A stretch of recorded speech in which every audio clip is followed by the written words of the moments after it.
Hello, everybody, and welcome to episode 26 of Pendragon, the Great Pendragon campaign.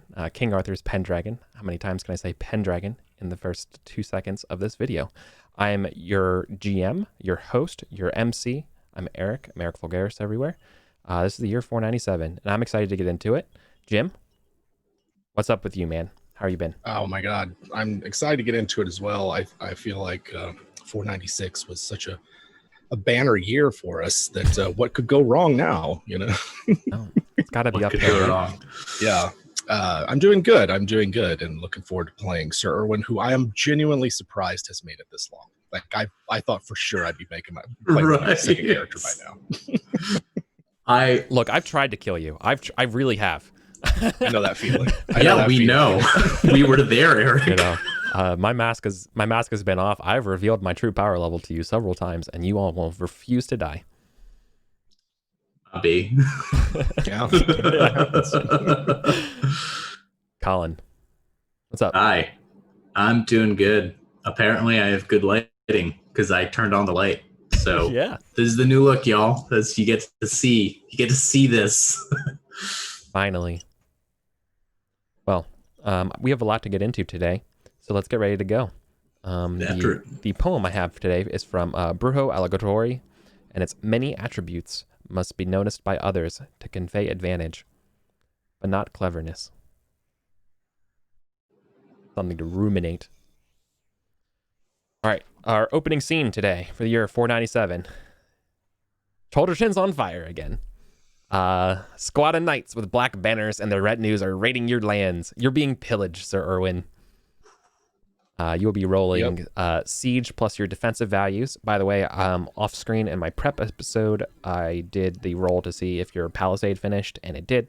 And nothing broke sweet. off of it. So you should have a defensive value of 5 for the outside walls, and then your towers is 3. So you're rolling so plus 5 to your siege. Plus 5 to my siege. Okay. Yeah. All right. That gives me a 20 because I raised my siege last time. Yeah, So, I remember that. That was here we go. 16, that's 16. a success. Okay, so you're able to weather most of the harm. What you're going to do is you're going to check your siege for me. When I say weather the harm, you're not going to have any lasting property damage. However, you will be sustaining some harm as this happens. I'm just going to do a quick damage calculation. This ignores your armor, but should nothing else happen, okay, you would be taking 15 points of damage. Is that enough to give you a major wound or not from this battle? I don't think so. No, my threshold's 16. Okay, so you took no major wounds from the raids of these battles. However, I will also give you this. Maybe you could do a herald. I'll give you, because you succeeded and you had enough time on your hands. Could you please give me a heraldry roll? While these people are not, I recognize actually, because I've said they're black banners, so they're hiding their banners. However, between their voices and things like that, and after being at the Duke's court last year, there might be some, you're in a position to actually know who these people are. Right. All right. Not saying they're Silchester. I'm just saying you're in a position to master.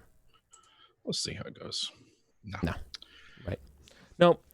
You just know that they speak with a slightly different accent than, say, like Silchester or Londinium. Yeah, but you can't quite place it. Somewhere local, but not Salisbury, Like not Silchester. Yeah. Okay. Is the fact that they're using a black banner significant compared to just going without livery?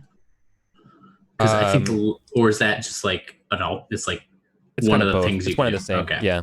Okay. Yeah. Bravo 6 going dark as they bring down their helmets. Well, my only thinking was Sigirius. Does he just use his old livery, whatever he had in France, or does he go all into like Spider-Man 3 version of him with the black banner? Like, is that what's going on? That's a good question. I actually have not considered what his banner would be. He is the Silver Centurion, so I would imagine it's probably something Silver crest on that does on make red sense. maybe. Fair. Yeah, that sounds right to me. Awesome. So you didn't suffer any of that. Can you roll a 1d6 for me, Jim? This is the amount of fate that you're going to be suffering from. And by say the amount, I mean you're adding 6 to it. So you're adding 9 to whatever I rolled this year. Gotcha.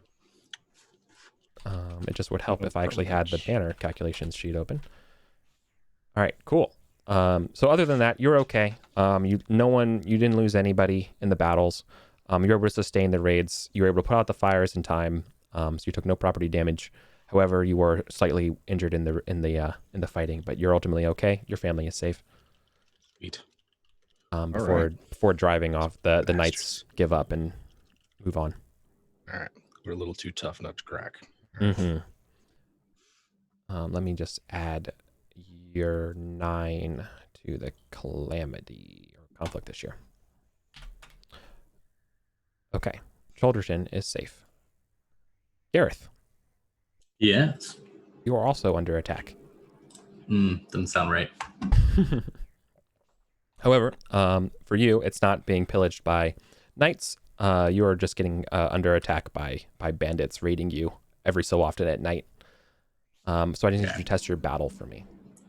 Battle. This is less you like holding up in your walls and telling people to fuck off. This setting is up watches and literally like actually like forays against them, right? To like so they stop raiding you from their forests. Ooh, fail. Okay, that's all right. So what you're gonna do for me is, can you test sword for me? Sword. Okay, I like sword. Okay. Success. Awesome. All right, so you're not gonna suffer any damage. Then go ahead and roll me 1d6. Cool. You're taking 1 additional point of conflict misfortune for the year. Ultimately, you were okay. These were more random refugees pouring through. However, one remarks that there's, you can get rid of us, there's more on their way. And that's where we're going to actually cut to back to Irwin and back to Cholderton. And, we have the little Game of Thrones, like sky pivot buildings comes up. Irwin. One of your men-at-arms who are on watch reports to you that while they were following some raiders and bandits around, they're announcing to you there's a mass of migrant peasants on their way to Cholderton from the north coming through the woods, and they either been camping there through the winter or they're moving now. The point is that they seem to be running low on food, and I think you're probably talking to your priest right now who's around you, and he's kind of wondering what you want to do. To give you some range of options could be, if these peasants are in need of a place, assuming you can vet them or something like that, maybe you can pay to take care of them, but they can help you raise a field that you wouldn't normally have because you're kind of maxed on peasants, right? So this would kind of give you extra peasants. But you kind of already have extra peasants, right? Because one of your fields can't be used. However, keep that in mind. That's something you could... How long is Surf Raid camping that? He's camping until you take it back. All right, well, that's what I'll be doing this year. But we'll deal with these peasants. You can, something you could retroactively announce to do this year is that you could choose to build a field if you want to. And building a field means you have to have peasants, though. And right. So you just go. You basically just turn one of your random like livestock fields into a farm field, and vice versa, and stuff like that, right? Yeah. The idea is you have more land than peasantry, right? Okay. So you're kind of... Cholderton has a lot of just meadows. Exactly that, or whatever you call the thing is that fish traps, whatever they're called, waifs. No. I don't remember the proper name for them. Yeah, whatever they're called. You could have those as well. Anyways, your priest is going like, these are strangers, Lord Cholderton. We barely have enough to go around, and we were just raided. A shepherd can only care for a certain size of flock. I really don't like this guy, but he's not wrong. So what do we know anything about them? The peasants? They're not from around here. They're from north. Are they? They hail from Logris, from Rydekin. They talk about some sort of conflict there, which you actually know what he's talking about. Right. The knife priest. Yes. Yeah. Yeah, the knife priest. What about, is there anyone else advising, counter to Father Karadik?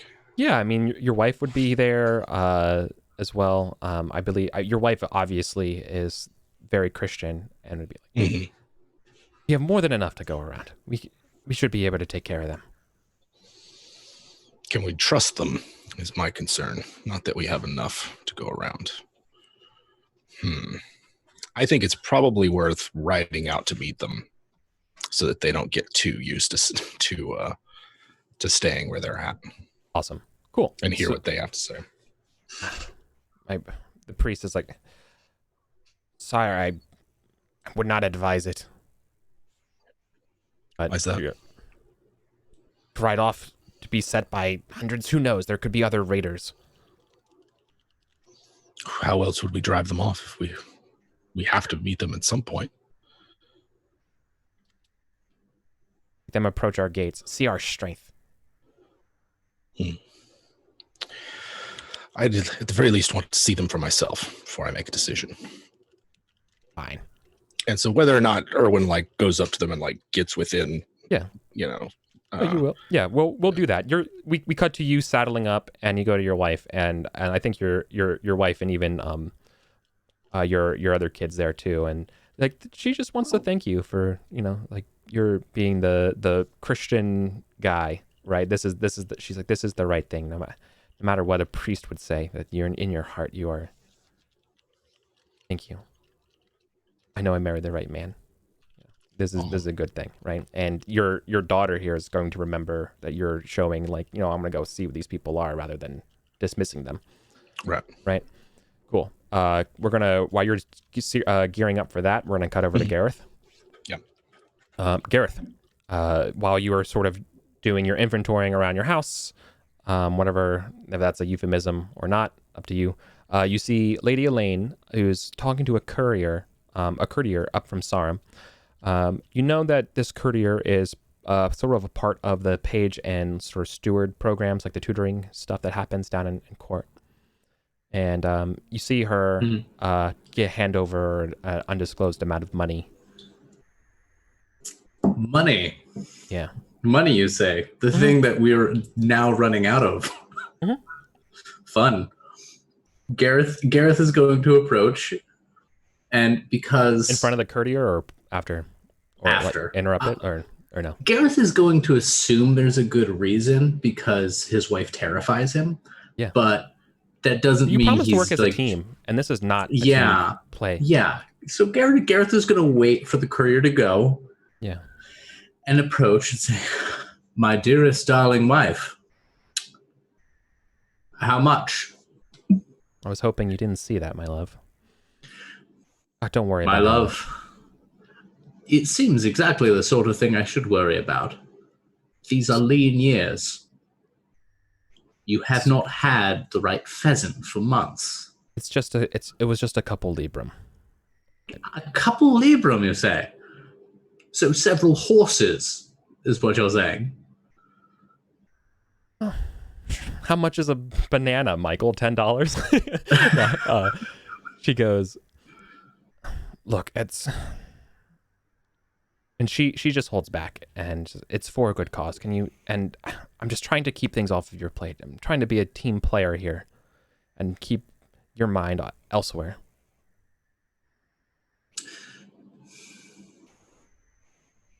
Would you pry, or would you trust her? Yeah, I'm actually wondering, because Colin's instinct is often more reasonable than Gareth's instinct, because I'm very handsome. But I put on the way, chat, I put on the coif for fun. But honestly, I don't have air conditioning downstairs, and it's pretty hot, and this is actually kind of cooling me off. I'm here for it.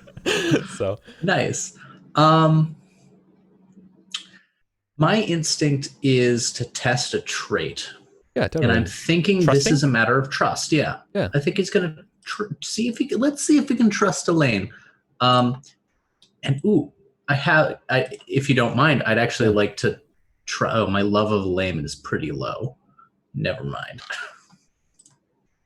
I'm just gonna roll trusting. Fail. Yeah. Gareth is like, give me my love, give me my answers. What's up? when I face Saxons on the field of battle, I worry about what I don't see. I worry about the opponent just out of eyesight. I wonder about the spear that slipped beneath my shield and might gore me in the side. I understand your intention is to keep me from worrying, but I'm worried. What's the money for? For Aswin's own tutoring. Look, and she kind of turns away from you, so she's kind of looking away and doing that thing and says, Sure. A breeze whips for up. Your decision on your squire. My decision on... What does that have to do with Aswin? Wait. It's more about... You said it yourself. It's your dealings with Saxons. Been having a hard time finding and keeping a tutor for our dear Aswin after you picked on your the Saxon boy and training him. Had 3 refuse. Now I have to pay with whatever we have to make sure that our Aswin gets the education that they need. I told you I have it. Are you satisfied? If they would reject my sweet little Saxon, then their tutelage is obviously not worth spit. I am sorry for questioning you. You made the right choice. And should it pass in front of your eyes a name of some tutor who had besmirched the I know my own character's name. Yeah. The Winterborn Gunnet name. I would ask you pass that name along to me. Oh, I mean, there's a few. I don't have them right now, but obviously, like 3 families have been like, fuck that. Okay, yeah. To Gareth wants to. No, he's not going to do anything. He's not going to do anything, but he wants to know. So he's he's gonna. Let me give them to you real quick. Oh, I'm in the wrong. Oh, I was in the right one. I'm in the stream tracker.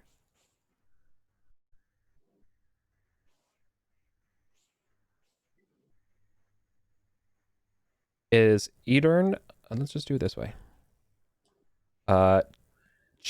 Edern of Chicks Grove. Chicks Grove. So Edern. Already rolled a name for this one, so I'm just gonna put that there. That's the first one.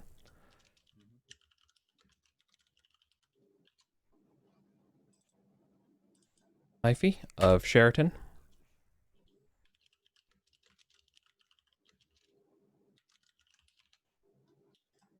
Okay. Okay, hold on. That won't work. That's another Myphy. All right, it's got to be grade. Grade of... Ooh, this would be cute. Grade of Allington. Oh, so that's a family. That's your own family member. No, that's on Urban side. No, that's Irwin side. Yeah. Sorry. Yeah. Well, there's multiple. I think there's 2 Allingtons for some reason on the map, but this is the Irwin side. Okay. Cool. So, noted. They're in my notes. They're in my shit list. Yeah.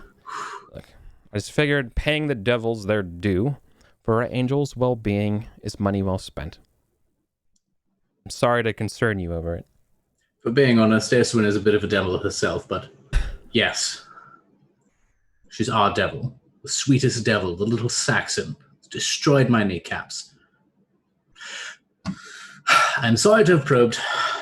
Things have been stressful. If I can, I shall find you some Londinium pheasant.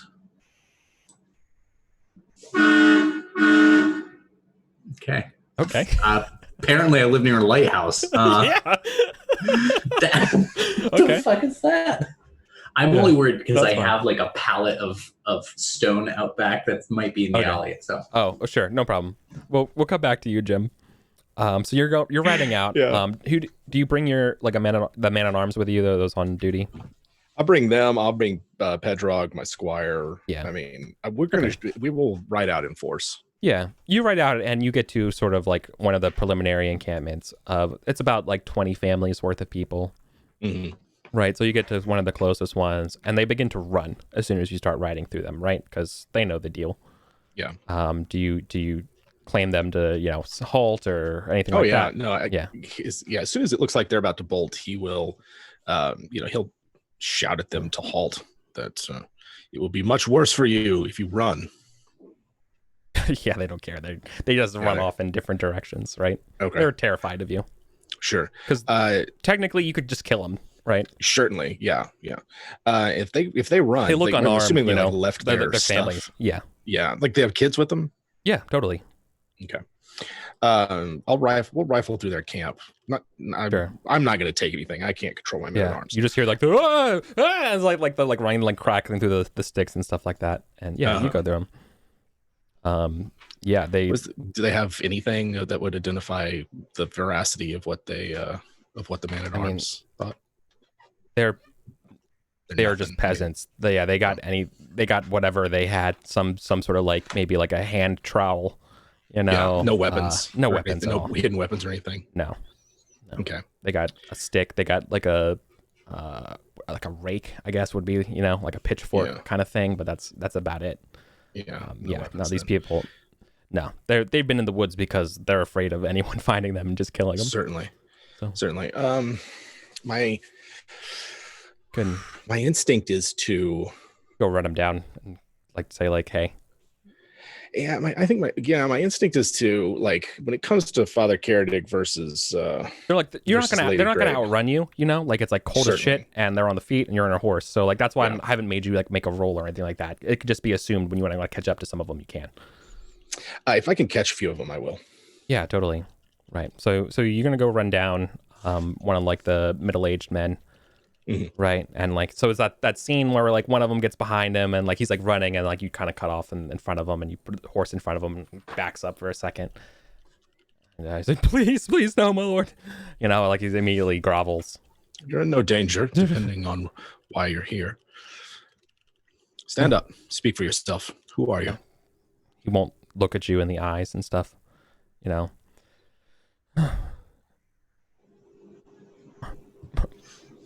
My name is Pendragon, my lord.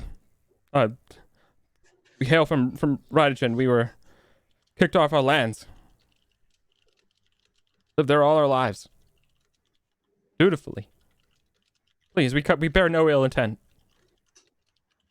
We hunt none of your game. How have you been feeding yourself, then? Fish.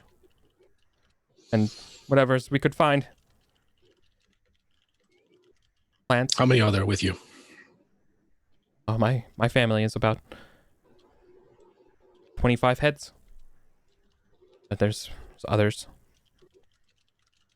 Others where?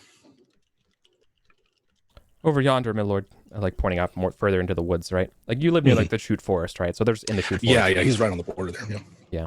Okay. Seems like he's telling the truth. Yeah. Yeah, you want to test trusting? Or like, do you have reason to doubt him? He hasn't given you a reason to doubt. He hasn't given me a reason. Like, they don't look like they have ulterior motives. If they don't have weapons, they ran. There's kids with them. Yeah. You don't usually bring your kids on a raid. How's he look? Like he's underfed. Yeah, he looks gaunt, cold as hell. Yeah, like he spent a month in the woods. Mm-hmm. Let me think this through real quick, because like my dirty could use the extra hands, especially if there's land that can be cultivated. Mm-hmm. The peasants I have now probably aren't going to be happy with it, I'd imagine. No. Peasants don't like when other peasants show. They don't like any change. Period. Yeah. Stop. Yeah. I don't know. Like in Irwin, like the Christian thing to do would be to offer them succor, shelter them. But if it's going to make what he has unstable, if like his own peasants are going to revolt, he's only just now gotten them, so they don't hate his guts.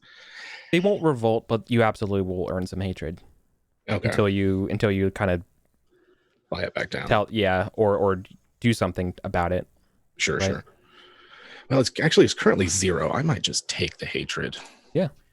I The cool forgot. calculus of whether I should be altruistic or not. Well, they don't hate me right now, so I can afford a little bit of hate. I've been chewed out before. I had completely forgot that we still had that bizarreness where Erwin kept doing nice things for his peasants and they hate him for it. And Gareth was a complete bag of dicks. And I currently have like a love of peasants of 6. Like they're like, this is how I want to be treated. Yeah, they love to be negged. So it's gonna piss them off.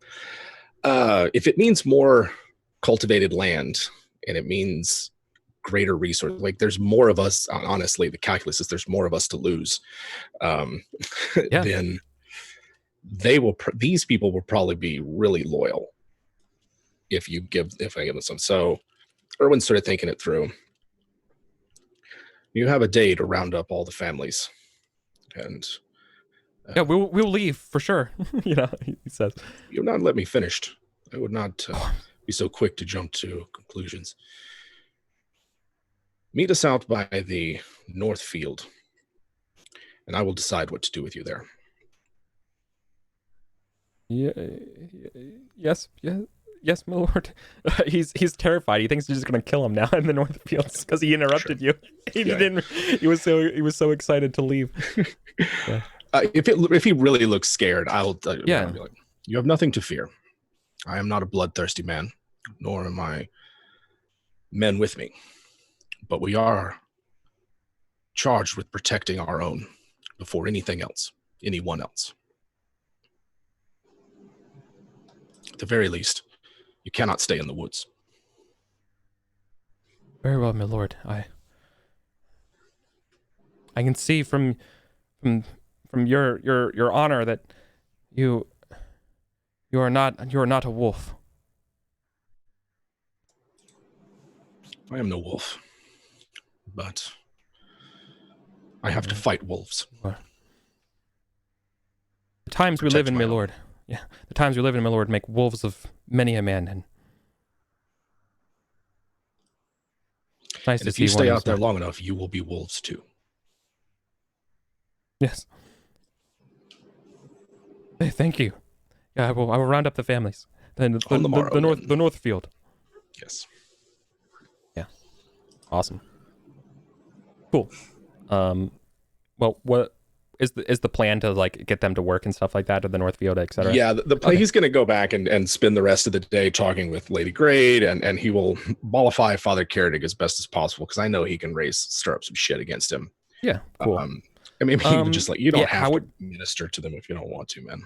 Yeah. How do you mollify the priest is my question here. Is this sort of like, well, you might be priest, dude, but this is the secular world, like this is my land right now, dude. That's pretty much it. Or is it like a reasoning thing, like more appeal, like a. I don't take Father Carradine as kind of the person that is swayed by reason. I think he's just gonna be like, no, this is. Your job is to advise, not make the decisions. And I mean, depending on what kind of response he has to that. Yeah. Oh, sure. Oh no, there's a lot. He obviously, he acquiesces, of course. He's like, of course. Sure. Forgive me, my lord, but I have pressing business to attend to in my not priory. What do you call the house that he lives in? I don't remember. Parsonage. Yeah.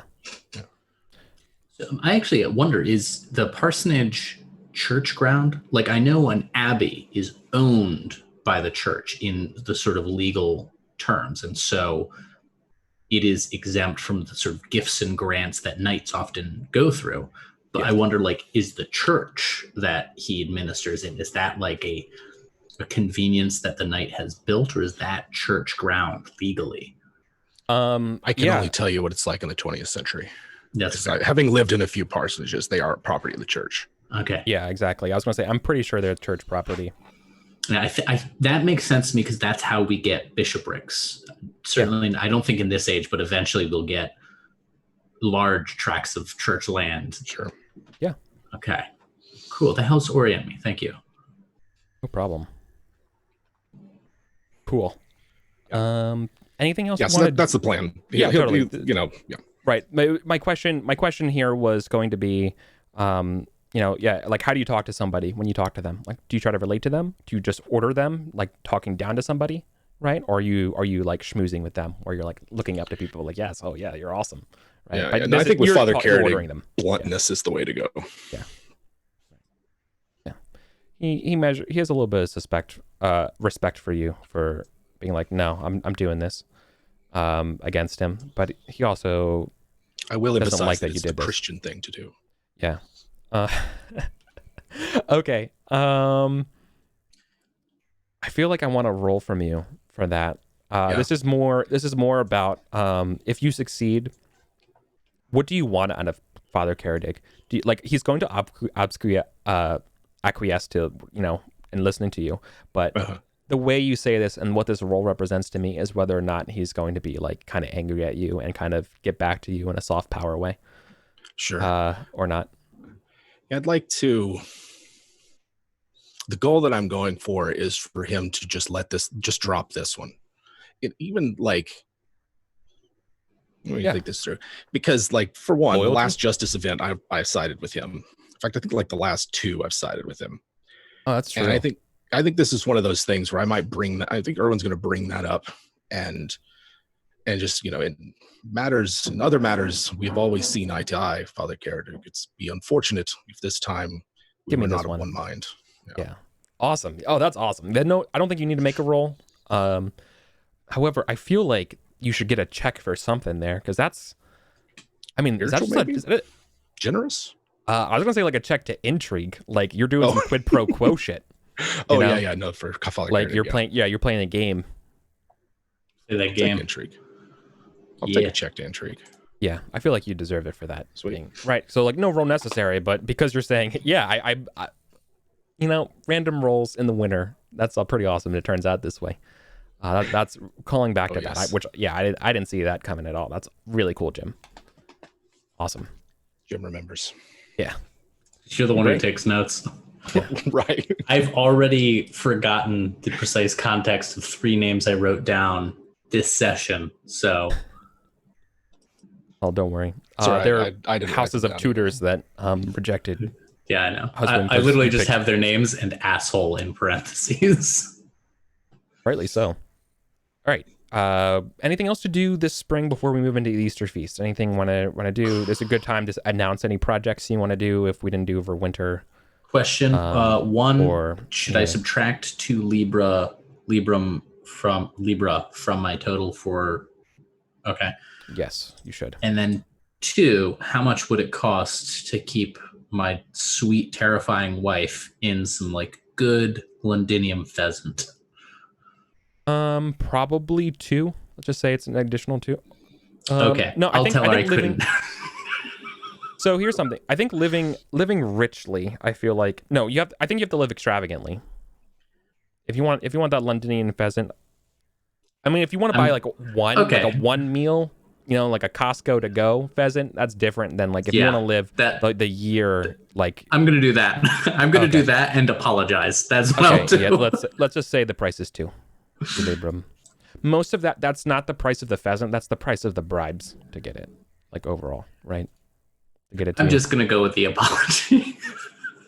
My treasury is very low right now. It is. I think Garrett's legitimately gonna be like, how much pheasant? What do you think your treasury's at? 5.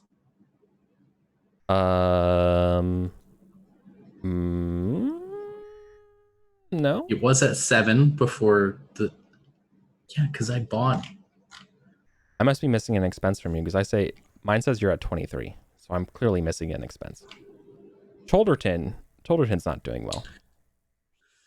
Yeah, what did I buy last? Cholderton is starting out at $9 from my notes. Yeah. Unless you bought something different. What? No, I had some. Oh, this is gonna kill me. I remember I had like 23, and then I dropped down to 7. Well, I think you paid 10 for something. Yeah. What did you do, Jim? Yeah. I was gonna say last year he got the extra from both the raid, and there was another thing he got extra. I'm an idiot. Yeah, that's what it was. I didn't add in the actual income from last year, so 7 was going into. No, because I had I know I paid 10 to bring my living expenses back up. Otherwise, I would have been living poor. Yeah, you had to And pay I the wanted difference. to be at least ordinary. Look, I have the math, man. Like the lifestyle differential between a poor and a rich knight is 6, because you're normally paying 2, and to live richly costs 8. So I think I see the differential as a 6. So I don't know. The point is you have enough money to afford the peasant. The pheasant. I will get the pheasant. Okay. And express my surprise that this house that I'm living in hasn't been foreclosed on. All good. Clearly, this shit is not my strong suit. I don't know. This letter would be important. Too bad I can't read. Yeah. Okay. All right. Yeah, Erwin. What does Sir Erwin of Cholderton want to do this spring? So the only thing that I would really build is a wire, right? I'm assuming that's how you pronounce it. The one that provides fish, weir. Yeah. Yeah. That's the thing I couldn't think of. I said waif, which I think is a wandering rake. I know that word from the Wind in the Willows audiobook that I used to listen to as a kid. Yeah. A weir. Yeah. Weird. Okay. The only thing is on the things to build handout we got, it just says varies up for cost. So I'm not sure how. Let's say it's the price of a field, and let's because to me, I treat it it does the same thing as a field. Things to build. Yeah. If these folks have been fishing, they can continue to fish just for me. Yeah. Let's say it costs 2. Okay. So it will 7. Yeah, and it will be generating you an income like you would a field. Okay. Sweet. Awesome. And I mean, we already established that you can build one of those because you live on the river. The river is actually like all your fields are like near the river too. That's why they flooded all those years ago. Right. Yeah. So yeah, like you have plenty of position to have a weir on your property. Sweet. Yes. All right. You're fishing up. Yeah. As Spoon says in chat, sorry when I'm children, fisher of fishing peasants. Yep. There you go. Cool. All right. Yeah, now that we got that's we got basically that what I'll away. tell them to go. Yeah. Yeah. Let's talk about Easter. You all were invited to do the Easter feast in Sarum. I'm not going to say no to that. Okay. For no other reason than I need to be close to the pulse. I need to see. We'll have a little informal council meeting off to the side. Yeah. We're gonna be having a big old feast this year. Big old feast. Because there's a lot to discuss, and I'll tell you about the notable guests that are here this year, because there are quite a few. We don't need a lore dump, but there will be enough for you all to ask me some questions. Let me just finish clearing out the feast stuff. Yep. Okay. All right. Notable guests at the feast this year: Lord Satirius and his retinue. A prince by the name of Prince Kinrick, of some of the Saxons in the south, the Sussex. Prince Aswine is back. Both of those princes are here for the same reason. And then someone else here that's a special surprise is a countess. This countess has joined you. This countess is actually following you all from your time at the Duke's place, who's coming here from the Duke of the Vale, Duke Ulfius's court. And they're spending Easter court with you all. Countess Terwin. Terwin. Interesting. Yeah. We got some big names. The big thing about the Countess that you all know is that the boys' club, so to speak, is that she is a very eligible countess. However, people are passing on her because she has no lands right now. They're all controlled by usurpers. Oh. Ooh. And I understand this might be intrigue. She is Countess Terwin of Rydachin. Yeah. Are those lands that she owns in or near? Yeah, Statirius's? Her husband, right. Yes. Right. So let me bring you over to let's zoom over to the Britain map. Okay. Yeah. Look where Rydikin is. It's right above Silchester. Oh, okay. Okay, so she's an countess in Silchester. Oh, right, because Duke Ulfius owns more than just Silchester. Yeah. Okay. So yep. When things turned upside down, her family fled to Silchester. Okay. Less useful than I thought. Correct.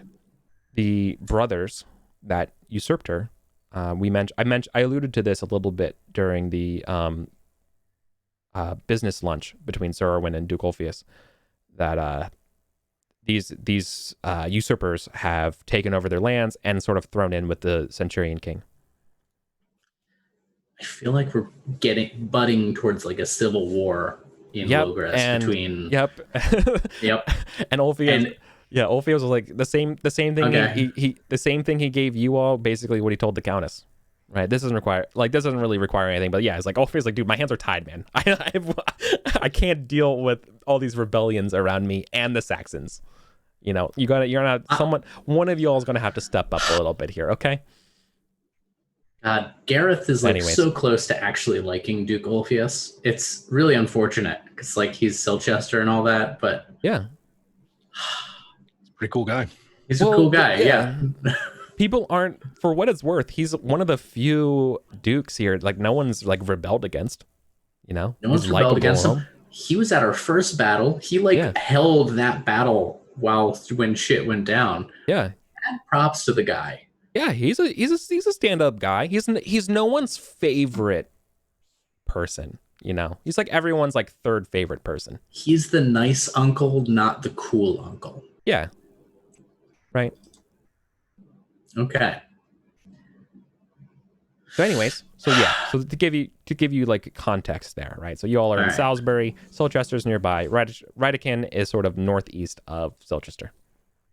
Northeast. Okay. So to answer your question about Satirius, possible, maybe. Okay. But yeah, that is. Gareth is having thoughts. I mean, as a total aside, I was really glad you all would consider that. I kind of was offering that opportunity in prep to be I wonder if they're going to do it. But you immediately jumped to being is this even possible? So that's pretty cool. Anyways, we're getting ahead of ourselves. Roll your damn appearances for this year. Yeah. So you've been able to keep up with your lifestyles, so you're not getting any penalties.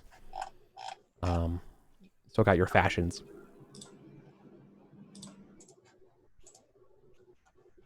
Oof. Blood salt. Oof.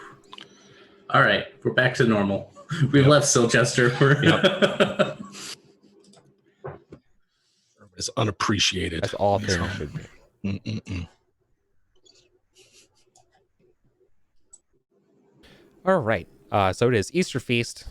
Plenty to gossip about. And there's a couple questions that are going to be on the minds, and that you all know is that at some point you're going to need to help everyone decide whether or not who you're paying tribute to this year. Mm-hmm. And the way we're doing tribute is tribute's just going to reduce your lifestyle, everyone's lifestyle, by 1. Functionally 6 to 10 Libra. Yeah, right. So if you roll poor, you're impoverished, so you have to buy yourself out of it. Yikes. That kind of stuff, right? So that's the idea, right? So if you roll pretty well, then you can kind of afford it and you go normal, right? That's sort of the idea.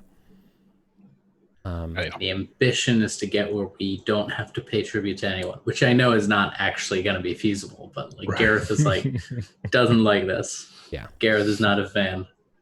All right. So just giving you a heads up. That's a big question. A question about the Countess's plea. The help retaking your lands from the 3 brother usurpers. And then obviously you all got your own machinations that I should remind you all of. The duel of inheritance. Convincing to Afraid. So at least that's what you were thinking of doing. Yeah, there are 2 steps to this, the way I see. One is we have to make sure that Freyd is actually a better swordsman than us. I think I just kind of assume that because he's an insufferable paragon of virtue and skill, and it annoys me to no end, which I love. So like we need to make sure that he's actually better, because like that would be ideal. Otherwise, it will have to be one of us. Totally. But then too, we actually have to convince him to do that. Yeah, it's a lot of convincing. Yeah, it's a lot. Yeah. But anyways, those are things you don't necessarily have to do that other than drawing cards, but everything these sort of things are the stuff I want to get out by the end of the feast. Yeah. Right. Yeah. So either it's rolls afterwards as well, but this is the stuff that I want to know. Yes. Okay. All right. Erwin, you draw first, even though you are below the salt. Just below the salt. You have the again. glory. The glory of having to reach for the salt. There we go. So we've got 3 here. All right, so we're drawing 3 cards. Yep.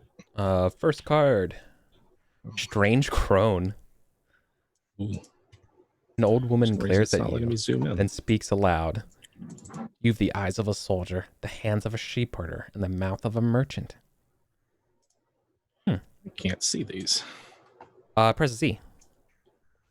Do they get bigger when you press Z? No, They do for me. they're not getting bigger when I press Z. If you have to select it like a token. Yeah. Okay. It's got the little blue outline around it. Oh, there it goes. Yeah, I I don't know if, forced somebody it. else- Yeah. Ah, that would be So, it. so that's Strange Crown. Oh, now I did something. think Oh, I did my something too. internet is laggy. That might be it. Yeah, mine just. No, I it just might had be. to restart the browser for me. I'm gonna try that. Hopefully, I'll be here when it refreshes and not kicked off. We'll see. Wifely woes. Your wife feels tired and says, "It is time to depart. Merciful versus selfish." Ooh. Ooh, that's a fun one. Yeah. If you leave, that's if merciful wins. You leave, but you check love of wife. Selfish wins. Your wife is unhappy. This one, geniality. Spinning wheels of doom are gone. And then there's also a Two of lady them. departs. Lady Yeah, departs. two of them are you just leaving early. A lady is preparing to leave the feast, and you may escort her to her chambers. All right. Lust versus chase. Depart with a childbirth. Yeah. Boy. Do not need another kid right now. That's probably not the Countess. No. So, hey, look, Everyone's going to get involved in a... I had Wolfius, you know? Yeah. It's the cool thing to do. Although that actually wasn't Gareth's. Right? That wasn't Gareth with some other woman. That was Gareth's lover with Gareth's wife. It's very modern of him. Sir, so also to help color the feast here, the person that I think has the best chance of getting with the Countess and maybe taking up their claim to be seen here is Sir Jaren. He is the best swordsman of Roderick's court. And he is, again, he's the youngest of sort of like the castle holders, right? I forget which castle he has, but he's in the south. I think I remember him. Yeah, he might be willing to do it. And he's the best swordsman, you say? Yeah. The point is, well, maybe we have him do the duel then. He also has enough glory that he could actually do it. He has a rough estimate, I think, around like 55, 600, 6,000. He's up there. That's up there. That's Harris. That's like Harris level. What you want, you know? All right. Okay. Goals. So I kind of like Strange Crone just because from a power gaming sense, because it's like checked a weapon, gets me a geniality point. Plus, it's weird. It's weird. Well, we that's haven't the other had thing. some weird lately. That is the other thing I like it because it is weird. It's like a crone comes up. I can see Erwin being like a little unsettled by that. I think it's fun. The other ones are interesting. A lady departs would be interesting, but I think I'm going to go with Strange Crone. Okay. Which skill do you choose? Choose weapon skill. If it's successful, get a check. Or folklore or orate. He actually has folklore. No, he has fairy lore, not folklore. All right. He is going to go for, you know what? I think I'm going to go with sword. Yeah. Okay. I don't think you can fail. No. Nice. You are a warrior. You've seen the one with the 3 eyes. That's going to unsettle him. Yeah. All right. Like, does he try to go find her and then she's gone or something? Yeah, absolutely. Crones. I actually forgot about that 3-eyed one until we did our glory totals a few sessions ago. I was like, oh shit. Yeah, I forgot. We never followed up with it. I haven't forgotten. You didn't know. The thing about the magic and the Fae is that time doesn't mean the same thing to them as it does us. Bastards. Cool. Yeah. All right. Sir Gareth, to you. I already gave you your point of geniality for being near the salt. And I'm only drawing 3. Because I'm not yet at Gareth's, Erwin's level, right? No, you're drawing 3. Mm-hmm. Okay. Both draw 3. The threshold for drawing 3 cards is 4,000 glory. Right. Erwin's close to 5,000. Yeah. Ooh, a lot of hosts. Oh, wow. All right. You have to choose between the 2 hosts. I have to choose between the 2 hosts. All right. I'm not even going to look at the third. Host seeks your counsel about some problems with another knight or lord. Intrigue. Hello. Host passes by. Host passes by. Strongest passion. Oh, this is what I did with Ulfius. Yeah. I guess I'm just getting a reputation for being able to talk on that subject or some shit. Is the question, is this the seneschal? Is this the countess? Who do you think we're talking to?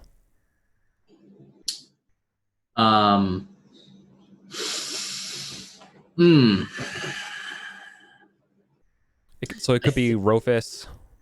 Yeah, I think that I like the idea of sage advice, it being someone on the Sarum Council. Sure. Right. Not advisor to advisor. Yeah. I think this is an informal, okay, off the books. There's this one guy. He's an asshole. Every meeting we have. Oh yeah. Okay. So it's about an advisor. Okay. Yeah. Sure.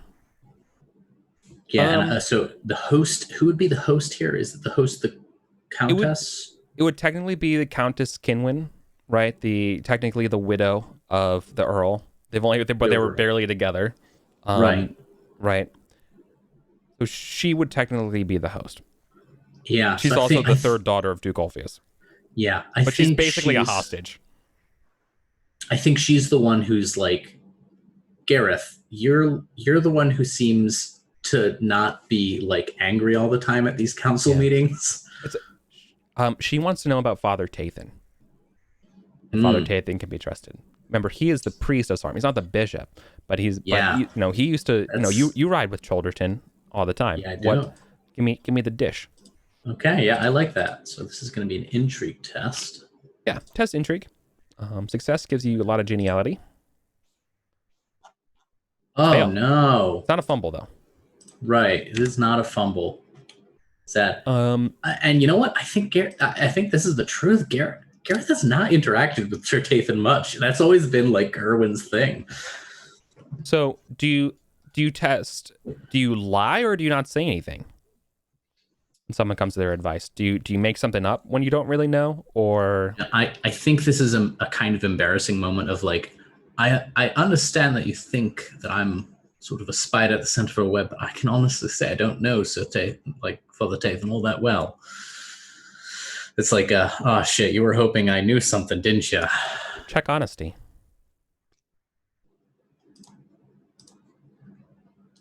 Definitely. Right?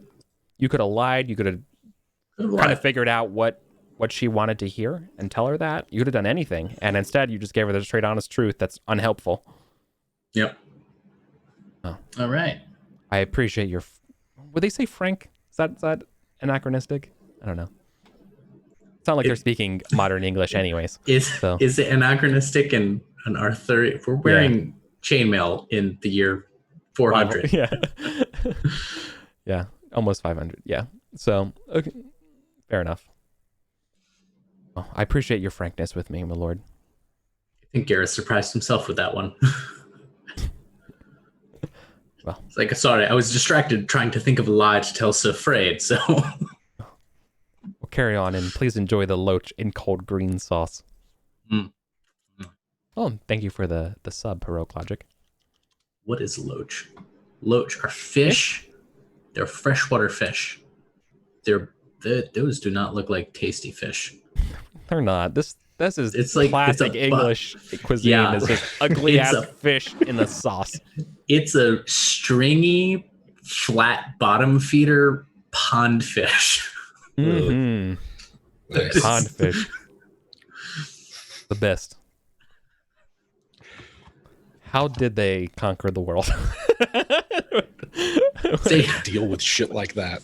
You'd think, you'd think they conquered half the world, all these places with great spice. You think they'd use any of them, just like a single one. Nope. Nope. Just cold green sauce and pond fish. All right. No eels though. No eels. Too bad. You got your favorite bream coming up though. I got Yeah. a roast bream and a dariole, which is pastry. Okay, it's not eel though. It's not that eel. Sorry. And it's not the This is pastry. directed trade. Directed trade. Eel. How am I supposed to say no to pastries? Yeah. Well, All right. we got more rounds to go. How many rounds are we going? 3. Nice. All right. I think this would be actually a good time going into a new round. That I think Prince Kenrick will sort of announce himself around and sort of have a chance to talk to everybody and tell them who he is. So this guy, he's pretty damn handsome. I don't have a picture for you or anything or as a handout. My apologies. However, he announces that he is the son of King Cerdic, and he has come here willingly, looking to. He heard there was an earl here to talk about and just kind of talk up his dad. He says that while he understands that he is Saxon and he talks a little bit with a Saxon accent, he describes himself as, we are extremely refined, and we've just been fighting on the Franklinist on the continent for the last 20, 30 years or so. But we were coming back. We want to, get to our lands, and if you all pledge yourselves to us, we will be good. And everyone's kind of like, okay, buddy. Yeah. This is they're from Brittany. Yeah. Do you want to go ahead and this also be a good time to make an intrigue test? Or actually no. When he describes himself, I forget the word. He comes from the land of Guelica, which you all actually know a little bit about. It's sort of like Wales. Yeah. Specifically, Erwin, you would know. That's the land where Myrta comes from. Is that her name? Your liege. Not your Nesta? squire. Nesta. Nesta. Yeah, Sorry. Nesta. Yeah, gotcha. Wrong name. Nesta That's hails right, from there too. Mm. What do we So roll? I'll give you a +5 on this to recognize this. Recognize? Recognize. Okay. All right. Come on. 3. A failure. There you go. All right, let's see. See if Erwin does any better. Then I have a follow-up question about him. But Ooh. Okay. Man, Okay. it's way bad for you. I know what this looks like. Okay, but Yeah. go ahead, Colin. my question was, so Kenrick is from a different set of Saxons than Aeswin. And Aeswin is dressed Saxony, right? He hasn't put on the Logris, the Kenrick. No. Okay. He talks the talk, but he's very much still wearing the Saxon styles and stuff, right? Okay, and Kenrick is sort of trying to look Kenrick. Yes, he is trying to look. He is Kimrick Okay. by blood. Okay. Like he is actually he's Kenrick by blood. He has I know I talk a little bit like a Saxon, but my family has roots here. Okay.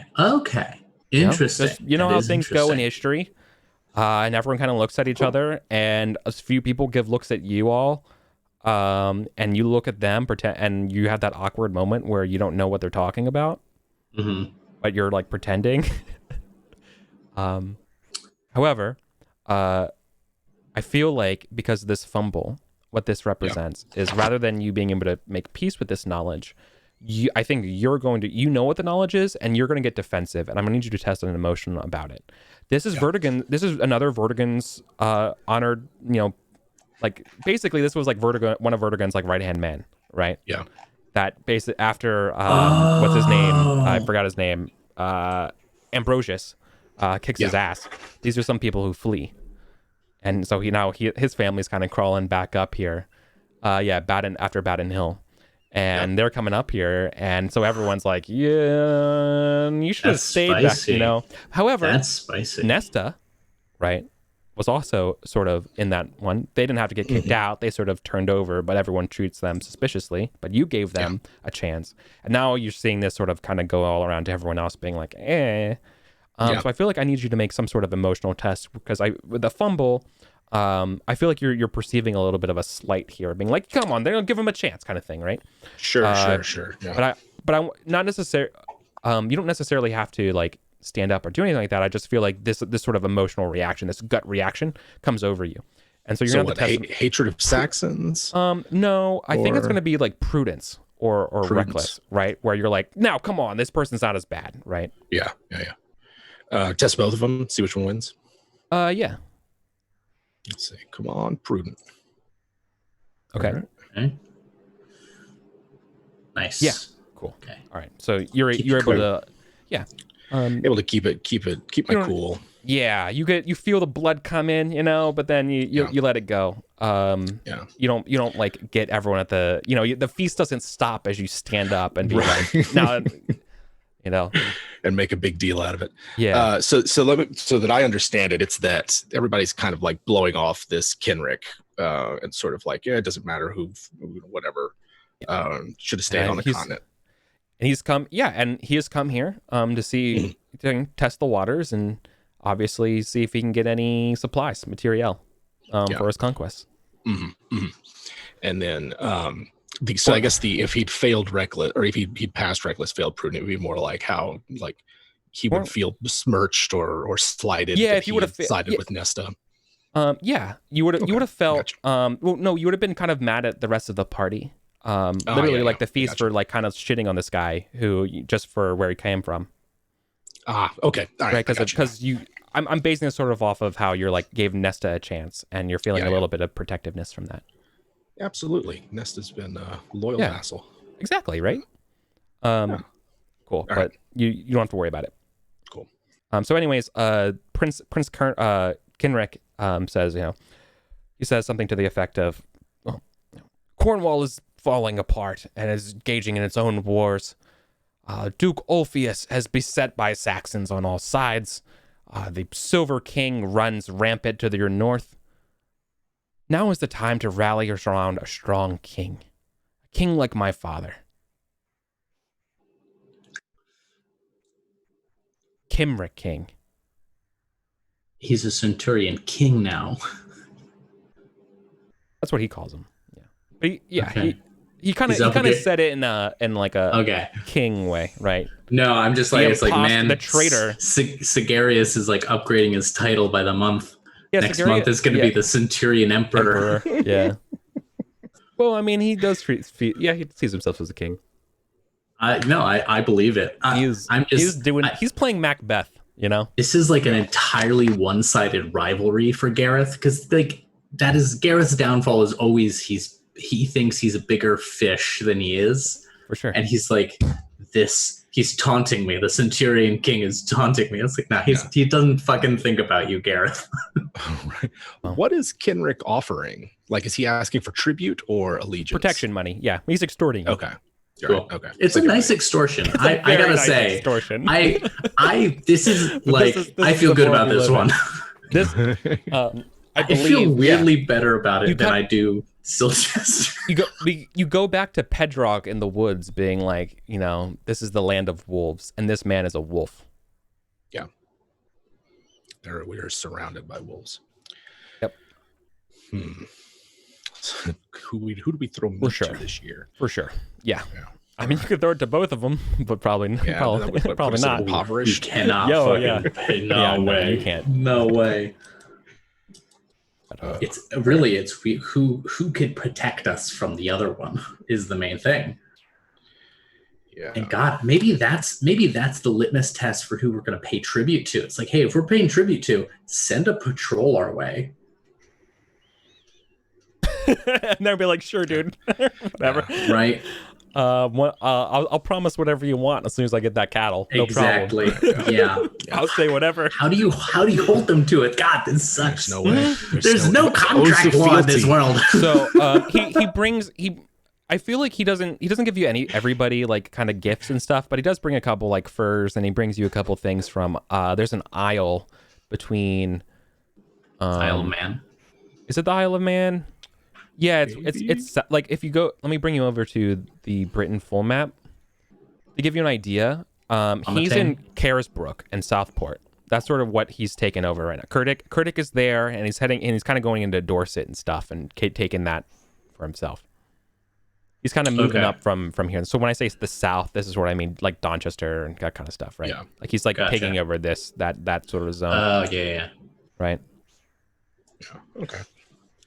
And And then Escavalon is the where they claim ancestry from, or exactly. Escavalon. Yeah, that's where they say they hail from. Okay. I think that's where it. No, or is it Gwaelrod up? I don't know. It's something Wales. It's something. It's on the border. The eastern, Wales. Yeah, it's on the western side in Wales somewhere. Sure. Offhand. I don't know if. Gotcha. Okay. Yeah, I have to look at my notes. But anyways. All right. The Isle of Wight. Thank you. Isle of Wight. Yeah. There it is. This is Isle of Man. That's right. Isle of Man's up in Scotland. Coast. Yeah, that's up. It's not up in Scotland. Yeah, it's sort of like between Ireland. It's like middle of England, Ireland, right between. I only know because I've been playing Thrones of Britannia a little bit. Respect. All right. I got a host card. Yeah, we are back to reality. Mom spaghetti.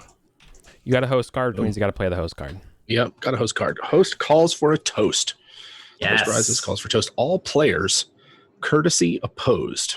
Right. Oh, this is perfect. This immediately follows the toast or the call from Prince Kinrick announcing himself, and the formal thing to do is have a toast to him, right? Certainly. All right. I don't know what your courtesy is. 8.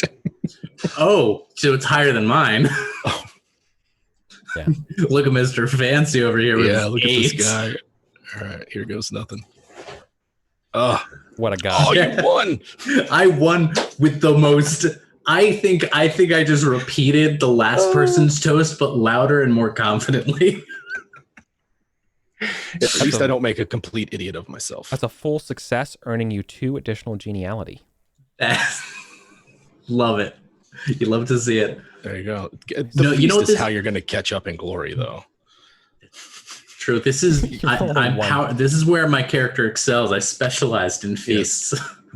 Yes. I will do an average. 1 second, because this is for all players.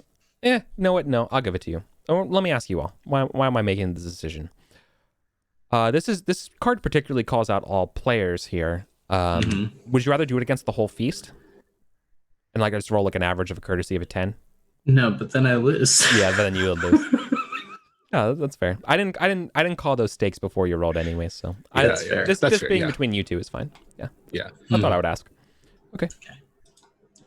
Awesome. Yeah, cool. Gareth, after Gareth's turn, the next interim between turns, I'll have another thing to say. Yeah, I think Gareth's toast was just like, it was one he just had in the back pocket, so it wasn't particularly original. It was kind of generic, but he said it well enough. All right. Ooh, I got 3. I got total freedom to choose. Nice. Ooh, that's a word. Gwydwyl.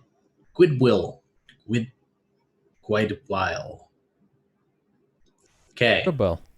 Oh, it's a game. This is like this is one of the games they talk about in the rulebook. Okay, yeah, so it's an opposed gaming against another knight.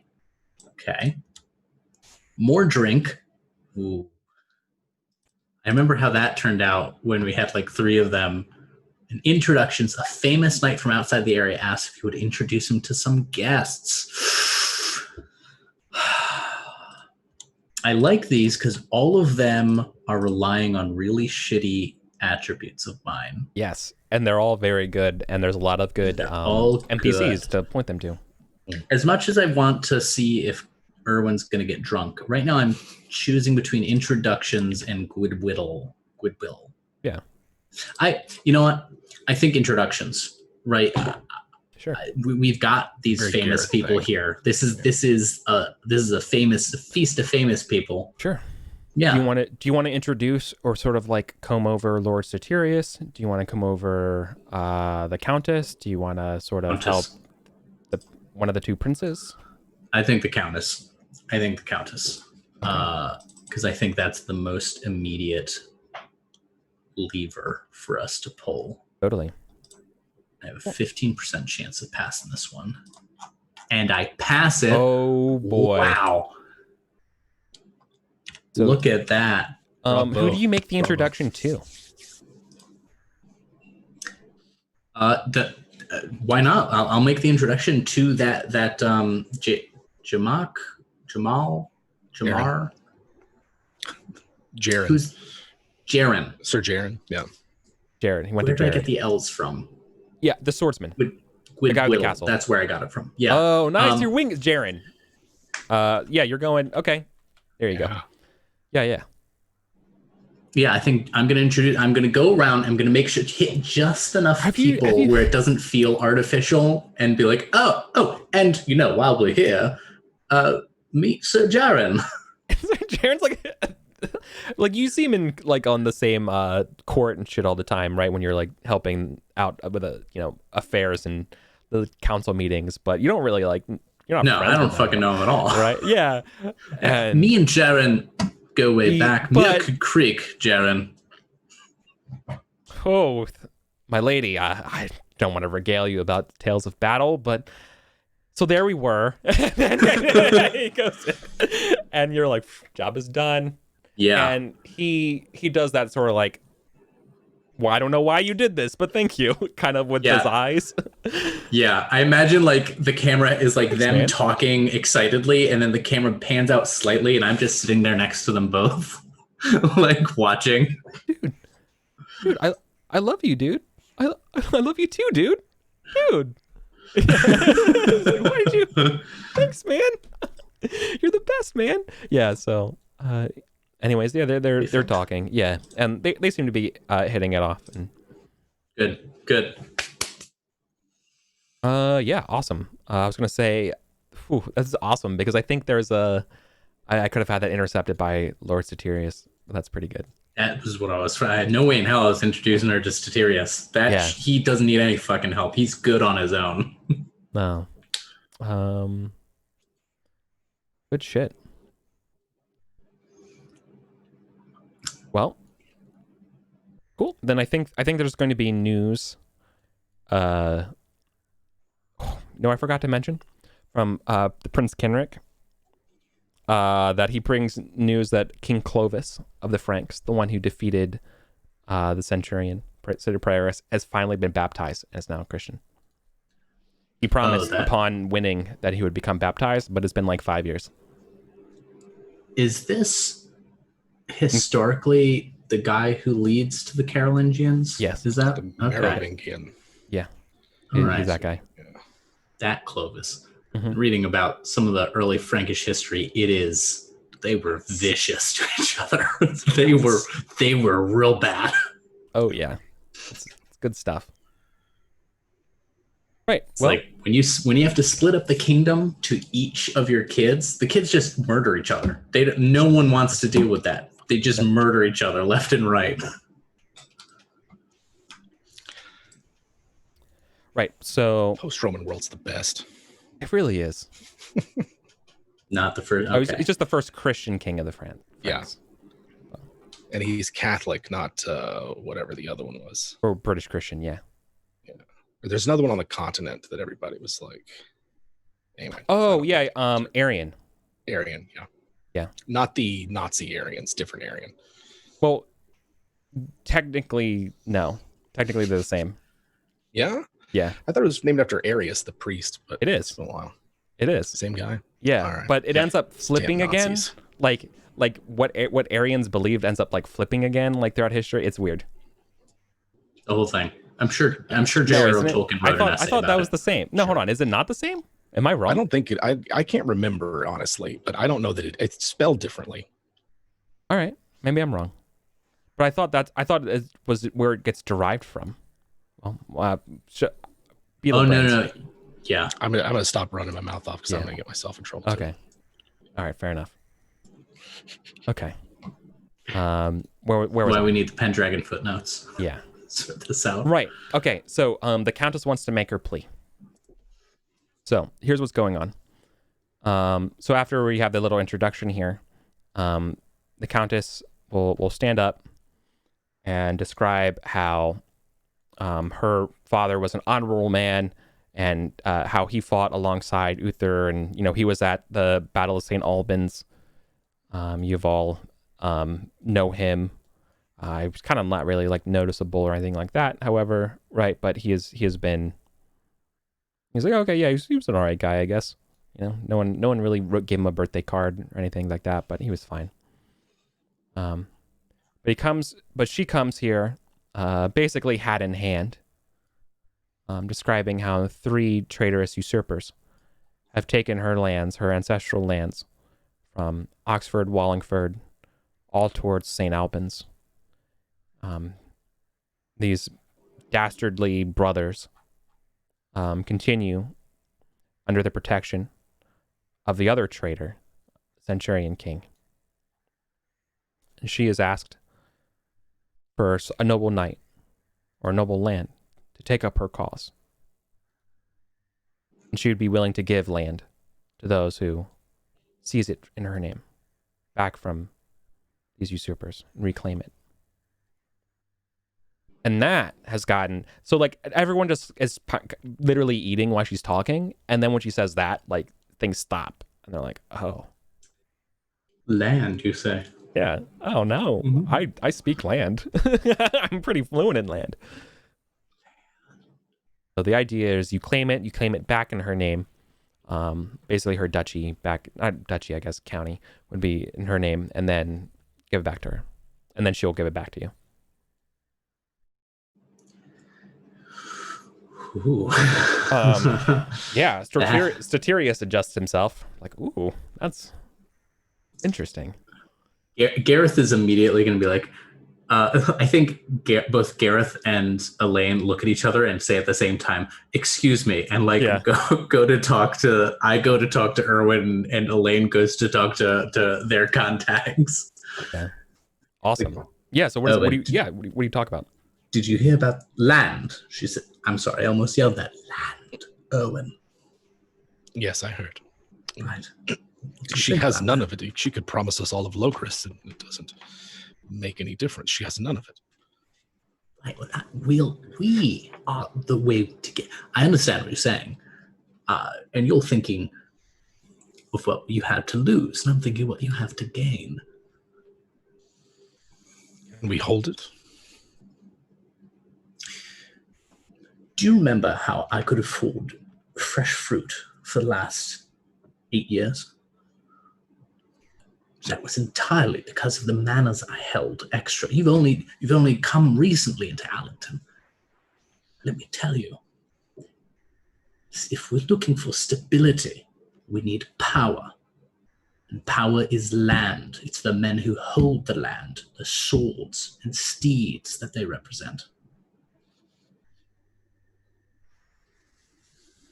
What is she offering all of us? Is it like she'd be splitting up the manors between anybody that rode with her?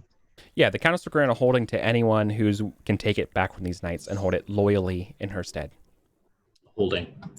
That loyally in her stead might be complicated because then we're splitting homage, sort of. Right? We'd owed fealty to 2 different counts. Yep. The Countess and whoever runs Salisbury. Yeah. It's a thorny one. At the same time, we'd have to ride across Silchester to get there. Yeah, but Statirius, you know he's going with her. Like, that guy's... Sure. So we'd be riding with him. Yeah.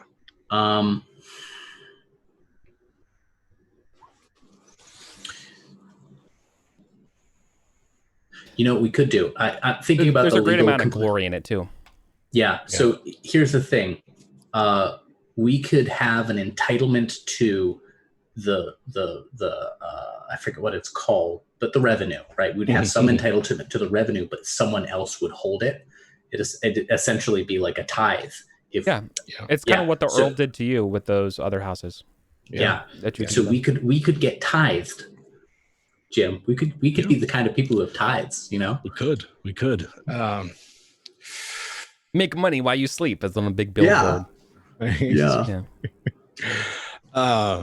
Gosh, I think the player in me wants to say yes because it'd be awesome to go ride and fight and claim it. I'm not sure Erwin's in for it. Like, I don't think he's motivated by the possibility of something that's so ephemeral. You still got to deal with this child like if combat. it was in a neighboring county, that'd be different. If we didn't have to like ride across another one. It's almost neighboring.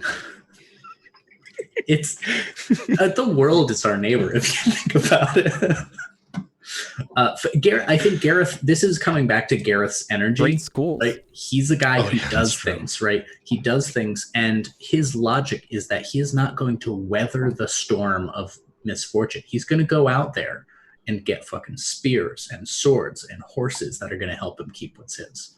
That's how he sees it, at least. Yeah. Which is not the practical way to do it, but that's also not who Gareth is. Yeah. To give you an idea of what it would take to do this, you're going to need like at least a couple hundred knights. So like more wage than a campaign to wage a campaign against everyone, or you're going to need someone else invested in it too, right? So the closest one most likely is Statirius, who will... Statirius got like 30 dudes under him. Yeah.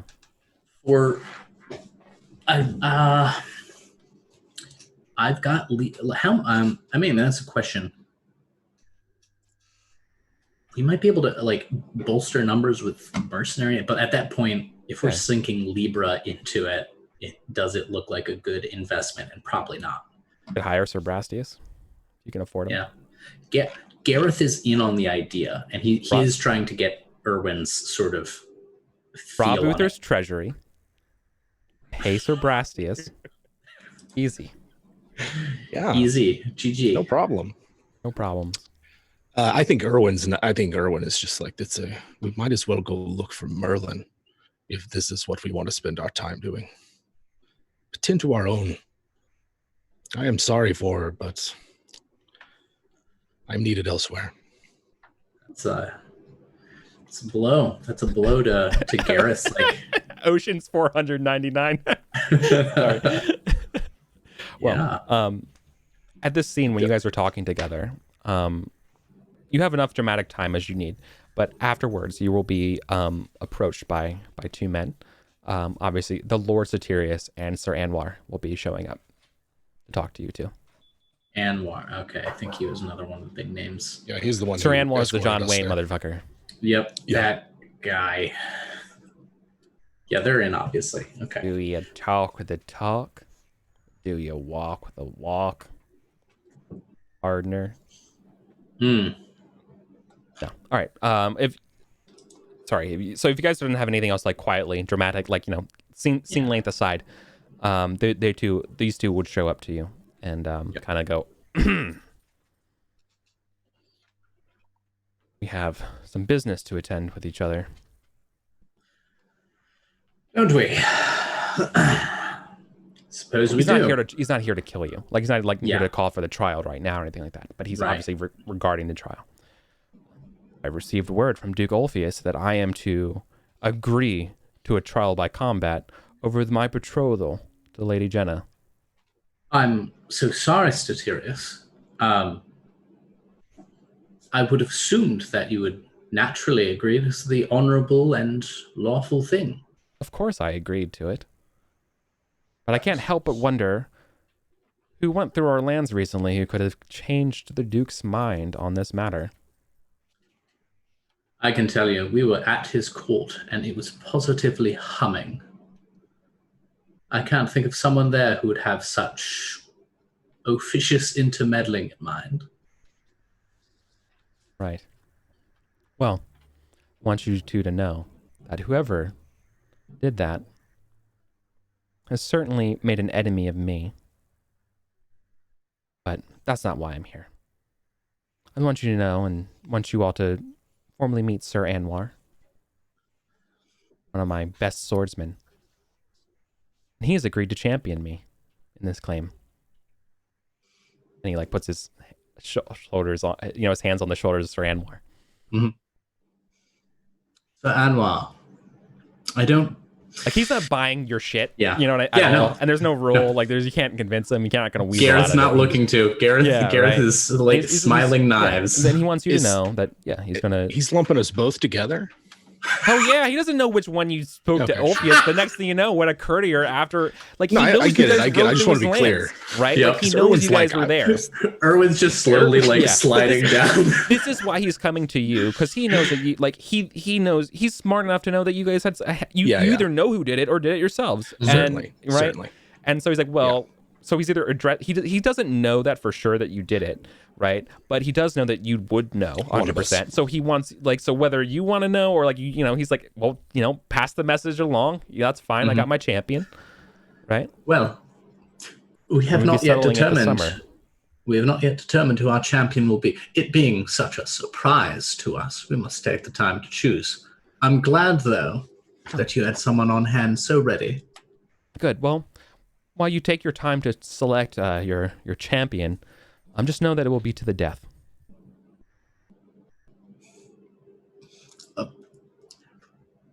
There'll be no yielding.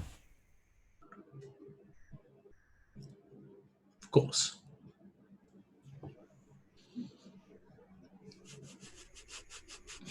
Just internal screaming right now. Oh, yeah. Well, wait, what was the meal coming out?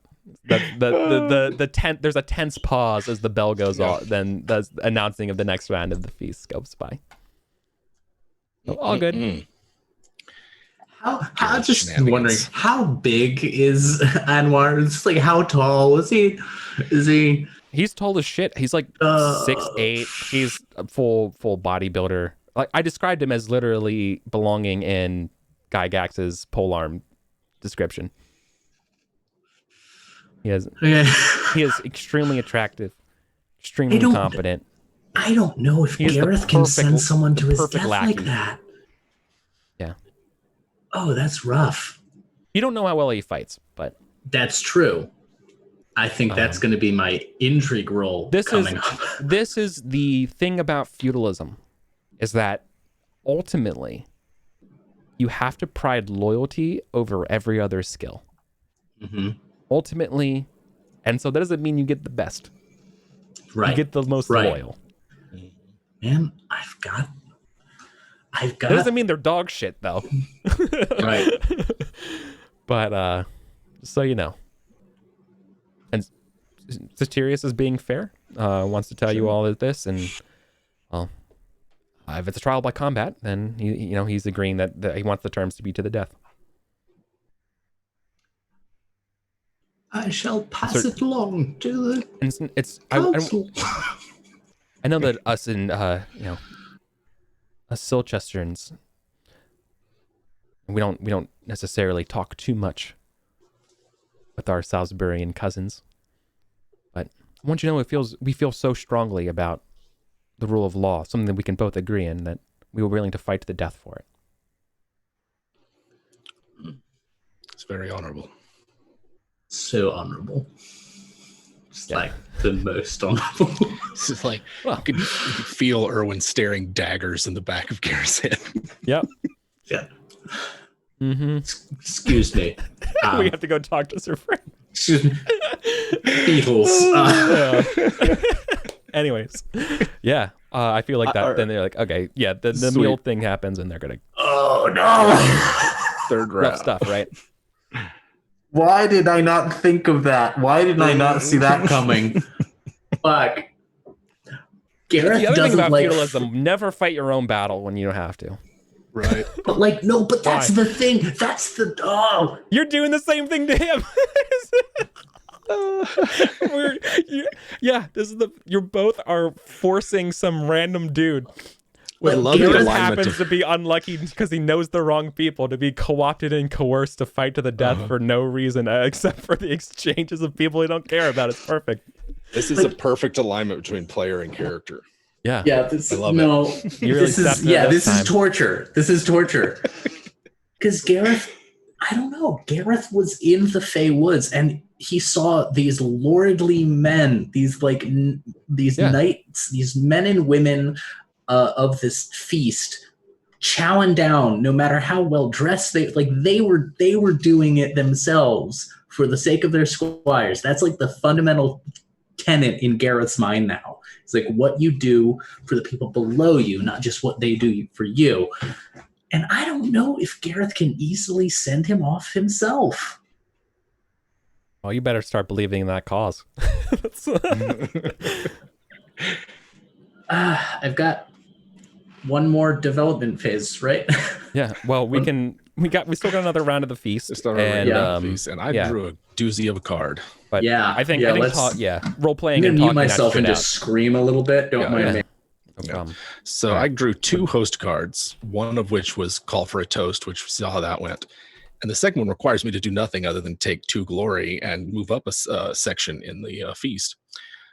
Generous Host, the host requests your help with one of his other guests, move up 1 seating area and remain there for the rest of the feast. Ooh. I always seem to get these on the last round. Well, I feel like Satirius is the one who promotes you. Oh, interesting. In terms of like to be is like a veiled threat. Yeah. What are you doing sitting down? Like after you're leaving, like, wait, what are you doing sitting down here? And he tells the seneschal, be like, he's like, it seems perfectly normal to Erwin. Have him sit up next to his friend. It's ridiculous that they're apart. They're practically attached at the hip, and it pains me to see their friendship separated by so many tables. Fix it. What a good guy. So you're gonna get promoted, which unfortunately you're not gonna. I'm gonna give you an honorary genealogy, so it counts for something. This would be the last round of the feast, so I want to give you something. Yeah, Colin. All right, Colin, what do you want to do for your turn? Okay, my turn. Yep, just gonna draw some cards. Just gonna not think about this for now, for a moment. For a fucking moment. Because if Gareth goes, Gareth is dead. Like, okay. Best weapons. Several knights are arguing about their favorite weapons. Great deeds. Several knights ask you to tell you of your great deeds. More drink. Well, I know what one Colin wants. Is that more, and that's more drink. But I actually really like the look of best weapon or. Is Sir Gareth like actually pretty tense about the situation and like kind of stressed about it? Oh yeah, he's gotta. Could you? Yeah. I feel like the idea of like forgetting about it and going and just having more drink is tempting. It's tempting. Agreed. It's absolutely like obviously as a player you don't have to choose it, but I feel like I'm gonna ask you to call it only because you agree that like this the idea of being like I gotta think about this, which also looks at the wine. I gotta think about this with this. Yeah.